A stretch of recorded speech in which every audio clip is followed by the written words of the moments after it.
अगले दिन जब आशा कपड़े सुखा रही होती है तो उसकी पड़ोसन मंजू पूछती है कि विन्नू कहीं दिखाई नहीं दे रहा। ये सुनकर आशा को समझ नहीं आता कि क्या कहे। वो बस इतना कहती है कि वो अंदर है और बिना ज्यादा बात किए वहाँ से चली जाती है। इसके बाद आशा सारी खिड़कियां और दरवाजे बंद करके ताला लगा देती है और चाबियां फ्रिज के ऊपर रखकर डॉक्टर बीना से बात करने चली जाती है। लेकिन वहाँ डॉक्टर बीना नहीं होती, उसका ट्रांसफर हो चुका है और उसकी जगह कोई दूसरा डॉक्टर आया होता है।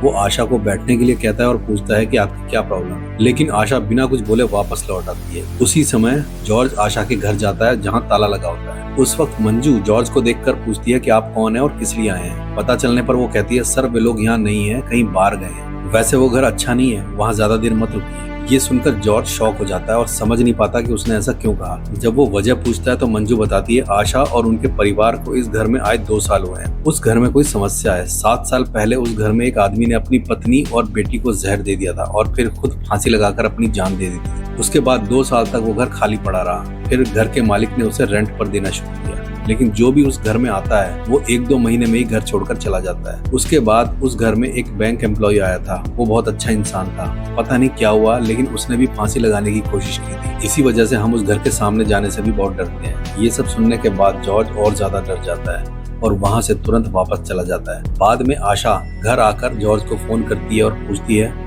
आपने कहा था कि आप आज विन्नू को देखने आएंगे, लेकिन आप अभी तक आए नहीं। इस पर जॉर्ज कहता है मैं किसी दूसरे काम से बाहर आया हुआ हूँ। विन्नू के बारे में क्या करना है मैं राजन जी से बात कर लूंगा, और वो फोन रख देता है। दूसरी तरफ विन्नू अपने दोस्त मधु के पास जाता है और उसके साथ शराब पीकर गानों पर डांस करते हुए खूब एंजॉय करता है। बाद में उसे वॉशरूम जाने की जरूरत महसूस होती है। वो मधु से पूछता है कि वॉशरूम कहाँ है। मधु उसे पास की एक जगह जाने के लिए कहता है। विन्नू घर के अंदर जाकर अंधेरे में वॉशरूम ढूंढते हुए लाइट जलाने के लिए स्विच बोर्ड टटोल रहा होता है। तभी वहाँ खड़ी वो बूढ़ी औरत स्विच ऑन कर देती है। उस समय उस बूढ़ी औरत का हाथ विन्नू से छू जाता है, जिससे विन्नू इतना डर जाता है कि वो जोर जोर से चिल्लाने लगता है और पैंट में ही उसका यूरिन निकल जाता है। बाद में उसके दोस्त आते हैं और समझ जाते हैं कि क्या हुआ था। फिर वो कहते हैं कि कोई बात नहीं, तुम घर जाओ, और विन्नू को भेज देते हैं। जब विन्नू घर आता है तो उसकी माँ खाना बना रही होती है। वो अपनी माँ से कहता है माँ क्या आज मैं तुम्हारे पास सो सकता हूँ, मुझे थोड़ा डर लग रहा है। उसकी माँ हाँ कह देती है, लेकिन विन्नू के इस बिहेवियर से उसका डर और बढ़ जाता है और वो जॉर्ज को ये बात बताने के लिए फोन करती है, लेकिन वो फोन नहीं उठाता। तब जॉर्ज की पत्नी उससे कहती है अगर कोई कह रहा है कि उस घर में भूत है तो तुम क्यों डर रहे हो?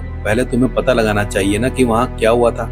बिना कुछ जाने इस तरह डरने से क्या होगा। ये सुनकर जॉर्ज डिसाइड करता है कि वो सच का पता लगाएगा। अगले दिन जॉर्ज घर के मालिक के पास जाता है और झूठ बोलता है कि मेरा एक दोस्त आपका घर खरीदना चाहता है, उसने मुझे देखने के लिए भेजा है। जब वो घर के बारे में पूछता है कि मैंने सुना है कि आपके बेटे ने वहाँ फांसी लगा ली थी, क्या उसे कोई प्रॉब्लम थी? तब मालिक कहता है उसे कोई प्रॉब्लम नहीं थी भाई, सारी प्रॉब्लम उसकी पत्नी को थी।